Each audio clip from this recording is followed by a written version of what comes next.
Israeli Jews care so much about anti-Semitism that they voted for this guy over and over again, by the way. Like after he said that. So communism. You like the weekend? Thank a union for that. Thank some communists for that, okay? The original Zionist settlers sought to live in peace with the indigenous population. This narrative typically goes as follows. Jewish people sought refuge in the land of Palestine, not as settlers, but as benign co-inhabitants, yet the barbarous Arab population greeted them with hostility. This is obviously bullshit. This is the Zionist settlers wanted to coexist in peace argument. And if you've watched the video up until this point, I would have already refuted this argument along the way. But to reiterate, the original Zionist settlers did not want to simply seek refuge among the Palestinians. They wanted to eliminate and replace them. Well before even the 1920s, Zionist leaders are on record deliberating about how they could get rid of the Palestinians. Ben-Gurion reiterated his ambitions in 1937 when he wrote to his son that the real goal of the Zionist settler movement was not peaceful partition, but the possession of the land as a whole. Zionists looked down on Palestinians from the jump. As Miller Burroughs put it, the attitude of the Zionists toward the Arabs, at its worst, has been that of our Western frontiersmen, who said that the only good Indian was a dead Indian. At its best, the Zionist attitude toward the Arabs has been patronizing and paternalistic. Burroughs points out how the Zionists... Early leaders were frustrated with how nice some of the Jews were to the indigenous population. It's like, you need more smoke. What are you doing? It's true.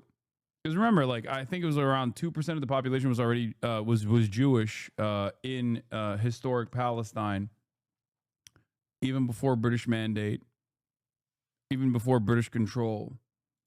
would only accept the indigenous Palestinians if they would submit to Jewish control of the country. The hand of brotherhood held out to the Arabs has always been that of a rather patronizing elder brother. In addition to the disrespect and belittling on the part of the Zionists, they also subjugated the Arab population economically through instruments such as the Histadrut, their trade union organization. In fact, Palestinian labor and goods were banned from the market. The Zionists believed in a concept of Hebrew labor, which sought to eventually bring an end to Arab labor. This was exclusivist and devastating to the Palestinians, especially paired... This is part of the reason why Noam Chomsky says that the Israeli apartheid structure is even more violent than the South African one in both its inception and its continuation, because while they don't actually abide by this terminology or abide by this standard, even from the early days, the concept was to eradicate all Palestinians rather than use them as cheap, affordable labor. Of course, they still used Palestinians as cheap labor, hyper-exploited labor in perpetuity, but the South African apartheid structure required the 90% black population to be relegated to servile status. Israel nowadays also uses a lot of international labor, ironically, not dissimilar to the kafala system that you see in some of these Gulf countries, just like cheap imported foreign labor that can be easily discarded. Real crazy stuff overall, really fucked up overall. But, you know, interesting to consider, especially when you factor in how many socialists or self-described national socialists were a part of the inception of the Israeli nation state. With the fact that Zionist organizations were buying up Palestinian land from absentee landlords, remnant from the Ottoman times, and evicting Palestinians from where they lived and worked for generations. The signs of a disaster in the making were already evident as newly landless Palestinians evicted from the farms they had made fruitful were forced to move to the towns.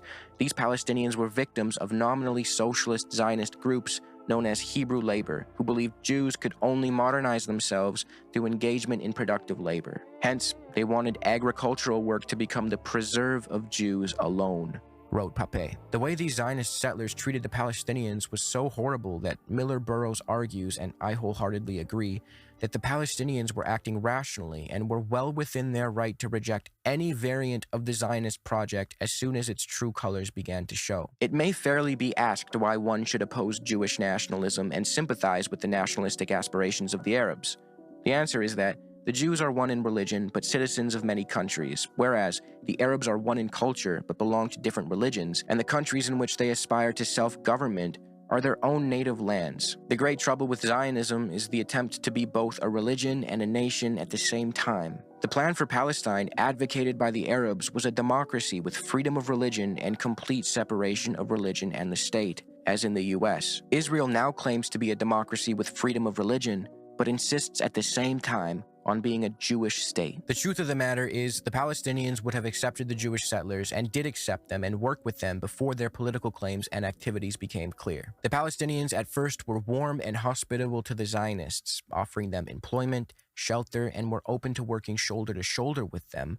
But the Zionists did not want that kind of cohabitation with the Palestinians. None of this would have happened if the Zionists had not claimed that Palestine belonged to them, and frankly avowed their intention to make it as Jewish as England is English, Burrows writes. He follows this up by saying, whatever might have been possible if the Jewish national home had not expanded with such vigor and speed, any real friendly cooperation was soon out of the question. As Jewish immigration increased and the settlements were able to get along more and more without employing Arab labor, the common people grew more and more afraid that they would, as the report of the Shaw Commission put it, be deprived of their livelihood and pass under the political domination of the Jews. Certainly the Arabs wanted peace. They asked nothing, in fact, but to be left alone. So not only is it untrue that the Zionist settlers sought peaceful cohabitation, it's equally untrue that the indigenous Palestinians greeted them with animosity.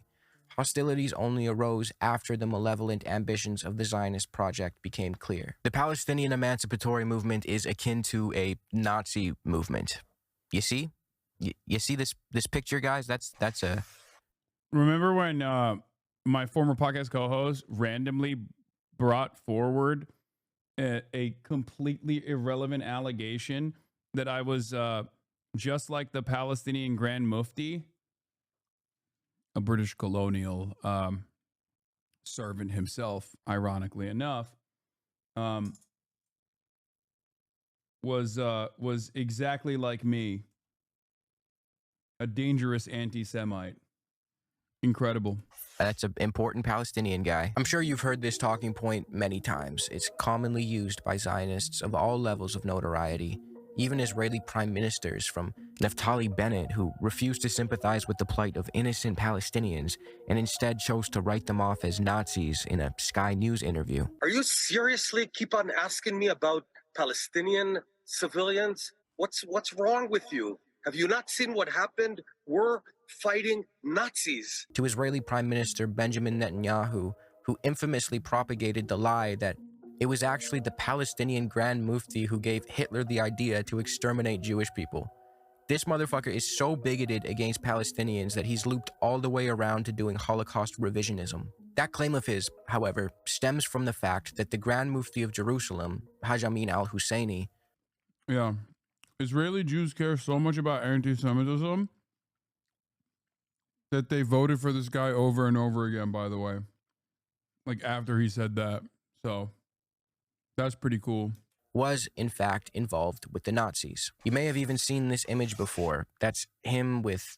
well, you know who the other guy is. So what's the deal with that? I asked my friend Chris Kunzler, who makes incredibly well-sourced and detailed videos on Israel-Palestine, to join us for this segment so we can pick his brain. I asked him to fill us in on how exactly this guy rose to a position of prominence within British Mandate Palestine. So al-Husseini was a member of one of the key notable families in Palestine at the time, the Husseini family, and this was kind of the key reason for his appointment. His half-brother was previously the Mufti of Jerusalem until he died in 1921, and then very quickly the Mufti took over. The Mufti basically came to his position because of collaboration with the British. According to Tom Segev, the Israeli historian, his brother had helped the British, and they saw the Mufti as a figure who would also be able to do this. Wait, in what? fact, the Mufti was brought by Ronald Storrs, who was the former governor of Palestine. to meet with Herbert Samuel, who was the first High Commissioner of Palestine. And very quickly, the Mufti explained that he was, going to collaborate with the British. He liked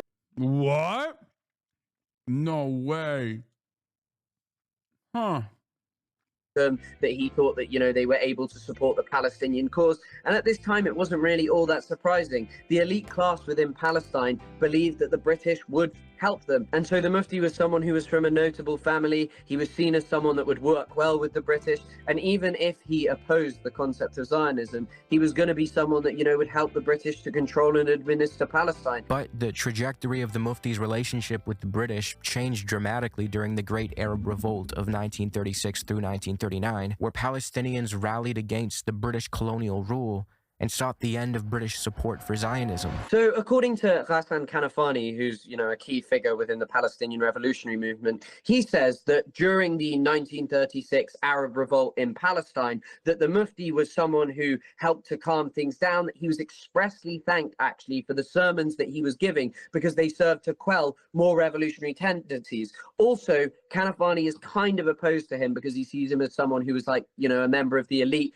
He wasn't understanding the actual problems that Palestinians had. So during the beginning of the Arab Revolt, he was not necessarily the kind of person who the British would have been entirely opposed to. However, this sort of changed. He was always someone who opposed the two-state solution, who opposed Zionism. And so eventually the British kind of saw him as someone that was going to be a problem towards the implementation of the Zionist project. And he and many other leaders fled into exile following the Arab Revolt. See, Haj Amin al-Husseini, the Grand Mufti of Jerusalem, was a guy who was propped up by the British, and as things progressed, he turned on them, and down the line, he teamed up with their main enemy. After fleeing Palestine, he eventually ended up in Nazi Germany, and later became a propagandist. As Ilan Pape wrote, he landed in Nazi Germany in 1941, making radio broadcasts to mobilize Arab Muslims against the British. At the time of the Second World War, he was not alone in acting according to the maxim, "The enemy of my enemy is my friend." His flirtation with the Nazis was short and insignificant, making no difference one way or the other to the war effort. However, especially considering that 11,000 Palestinians actually fought alongside the Allied forces against Nazi Germany.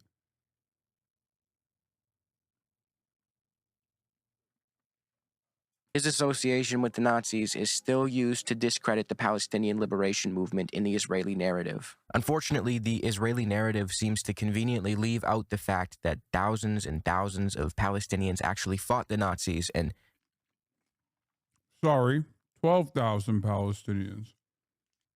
Many of them died in the process, but I guess that inconvenient fact doesn't make for good Zionist propaganda. Palestinian-American academic Edward Said has extensively explored the way in which the West constructs images and narratives of those in the Near and Far East to paint them as barbarians and ultimately make permissible any form of violence against them. This is a strategy used by Western powers to further their imperialist ambitions. By conflating the legitimate emancipatory aspirations of the Palestinians with the aspirations of the Nazis, Zionists can justify nearly any amount of cruelty against the Palestinians. To have an other which is barbarous is obviously great in the sense of like inflicting violence on them, and it justifies the techniques of control that are inhuman in many cases that are used on people, specifically in the context of Palestine, you know, the inhuman control. You'll regularly hear a Zionist who is, you know, full blown be like, well, we need the checkpoints because the Palestinians, they're always doing terror attacks. And it's just a really unbelievable thing to say because it's a complete and utter degradation of like people's normal existence. People wait for 10 hours at those checkpoints. So in one way, it's a justification of techniques of control, but you also have is the justification of extreme violence. You know, if Palestinians are portrayed as savages, we hear about all the savagery of October the 7th. So who cares what they do to a leader of Hamas? It doesn't matter if Israel tears them to pieces with bombs. That's sophisticated. But it also has always acted as like a launching point for European society. This is like a somewhat underappreciated element of Edward Said. What he's talking about is basically how this kind of other that is barbarous continually makes Europeans feel better about themselves. It is a way of basically establishing us as, you know, good, just, and moral. And in the context of Palestine, Nazi is a particularly poignant concept, obviously, because the Jewish relationship with the Nazi. Menachem Begin, who was the first Likud prime minister of Israel ever, the first non-Labour, consistently called Yasser Arafat a two-legged beast, a term which he had only previously reserved for Hitler. He referred to Arafat as Hitler, and he said that he would get the same satisfaction from killing Arafat in his bunker in Beirut as he would get from killing Hitler in his bunker, comparing a man, Yasser Arafat, who would regularly condemn the Holocaust, who would say that the atrocities against Jewish people were totally inappropriate and that his problem was with Zionism and that the Palestinians had experienced at its hands, to someone who believed in an extremist form of racist identity politics. What this effectively does is it places Palestinians not as people with reasonable demands, not as human beings who want to have dignity and equitable solution, but rather people who are akin to the Nazis. By framing Palestinians as Nazis, kind of where you get to is this point where they are dehumanized. They are not people engaging in regular politics. They are evil monsters who need to be dealt with the same way that the Nazis were. So the reason that Zionists are so dead set on the Mufti is because this is the most concrete evidence that they have. Joseph Mossad notes an example of this where like fake evidence was produced as far back as the 1940s. The Jewish Agency in 19... Ironic, because there were more firm commitments and collaborations between one of the early Zionist brigades and Nazi Germany. But of course, using that connection to extrapolate that like all Jews are pro-Holocaust would be unimaginably anti-Semitic. 46 actually tried to show documents that the Mufti had been part of the plans to exterminate Jewish people in Europe with the Nazis. These documents were totally fake. The desperation to equate the Palestinian liberation movement with the Nazis not only harms the Palestinians, who were very clearly the main victims of such a conflation, but it also whitewashes and revises the ambitions of the Nazis. The Palestinians have a legitimate and noble pursuit. The Nazis absolutely did not. And to add to this, by refusing to actually analyze Nazism as the specific political ideology that it is, we risk failing to learn from history, and we miss the signs when a movement like Zionism so transparently mirrors Nazism. I've mentioned this before. Hitler is inspired by the killing of the Native Americans. He talks about gunning down Redskins and that being a brilliant thing. David Ben-Gurion says we'll go to Palestine and fight wilder Redskins. There's a very clear thread running between all of these things, and losing that is dangerous because you end up where we are today, which is watching a genocide play out live with full unequivocal support because certain human beings are just still judged to be immoral, unjust, and unworthy.